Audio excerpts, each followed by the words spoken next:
Bismillahirrahmanirrahim. Assalamualaikum warahmatullahi wabarakatuh.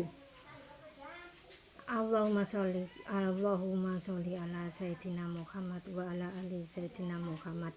Alhamdulillahirabbil alamin. Alhamdulillah, Ibu mohon maaf. Kemarin Ibu bilang bahwa Bapak Presiden kita hurufnya O. Beliau yang berdua belum saya sebutkan, yaitu Bapak Kyai Abdurrahman Wahid dan Bapak B.J. Habibie. Itulah juga Bapak Presiden kita yang terdahulu. Ini Ibu akan menjelaskan bahwa mengatakan bahwa manusia itu tidak pernah sedetik pun bisa lewat dari pengawasan Allah. Karena apa? Manusia itu sejak di alam roh itu sudah diurus Allah, dijanji Allah, sampai ditiupkan di dalam perut ibunya, sampai dilahirkan, sampai jadi bayi, jadi anak manusia, sampai kematian datang. Itu tidak lepas diurus Allah, dirawat Allah, dijaga Allah. Bagaimana takdir orang-orang itu, bagaimana ikhtiar orang itu tidak lepas dari Allah. Nah, setelah kita mati nanti dibangkitkan juga oleh Allah di alam barzah, itu alam penungguan menanti hari kiamat, itu juga Allah menakdirkan. Kalau di alam kuburnya baik, insya Allah besok seterusnya baik. Tapi kalau di alam kuburnya, alam barzahnya dia tidak baik, seterusnya dia tidak baik.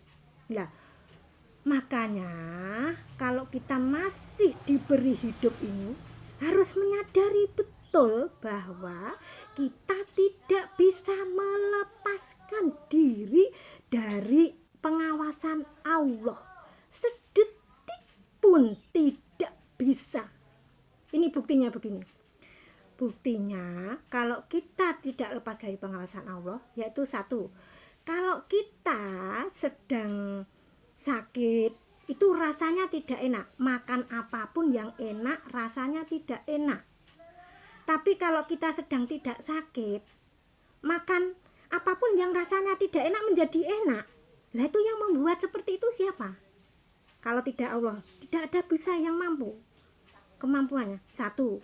Nomor dua, kalau kita sedang ingin ke belakang buang hajat itu, kalau kita ingin ke belakang buang hajat itu nggak bisa kita melepaskan dari situ. Karena apa? Dalam rapat, dalam keadaan kerja, atau dalam situ apapun, kalau kita sudah merasakan itu tidak dikeluarkan, rasanya tubuh ini nggak kuat menanggungnya, nggak kuat, rasanya tidak enak sekali. Ibu pernah merasakan itu, Ibu pernah merasakan itu. Nah, nomor dua itu. Nomor tiga apa? Kita tidak akan pernah bisa menghentikan atau masalah perubahan dalam tubuh ini. Kita tidak bisa punya kekuatan untuk menahan uban tumbuh, gigi lepas, tubuh mata keriput, tubuh kulit ini keriput. Itu tidak akan bisa punya kemampuan untuk itu kita. Nah, itu nomor tiga.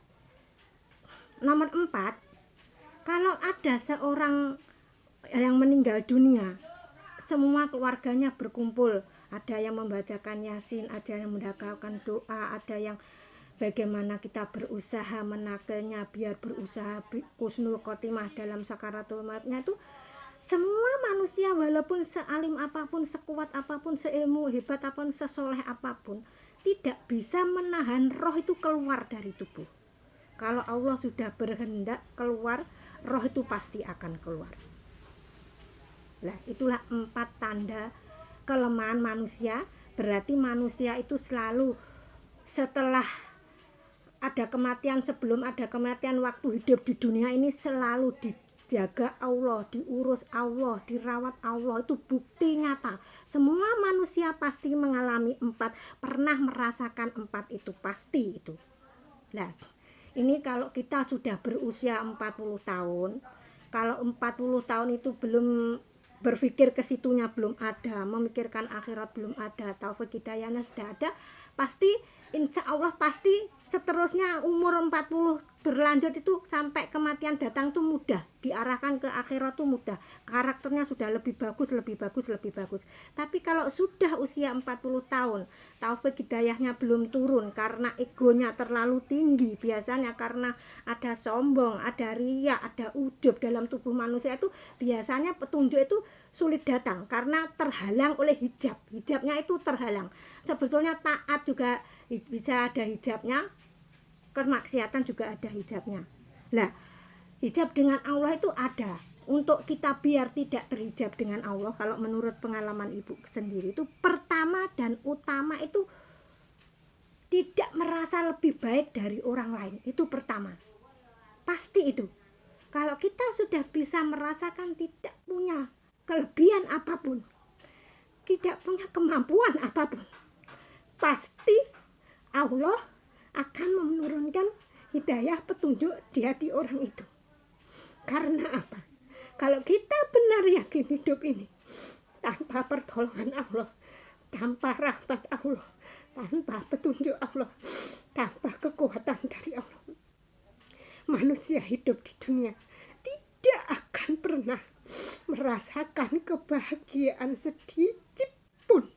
Itu pasti. Ibu sudah merasakan.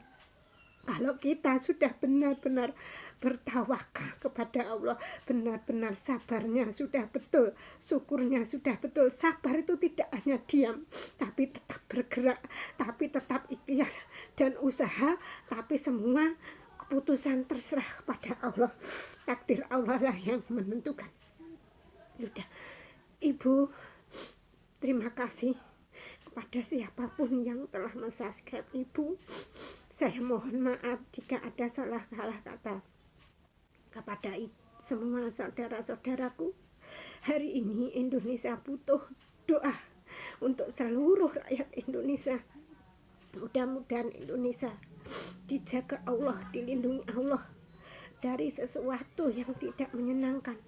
Seandainya pun itu memang takdir Allah datang, semudah-mudahan Allah segera memberikan solusi yang terbaik. Sebetulnya ya, apapun yang ditakdirkan Allah, enak tidak enak itu, kalau kita ridho dengan Allah, itu insya Allah pasti ada solusi yang terbaik menurut Allah.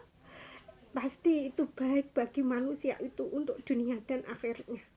Itu pasti itu. Sudah, saya terima kasih. Mudah-mudahan alhamdulillahirabbil alamin. Allahumma sholli ala sayyidina Muhammad wa ala ali sayyidina Muhammad. Ihdinas siratal mustaqim. Wassalamualaikum warahmatullahi wabarakatuh.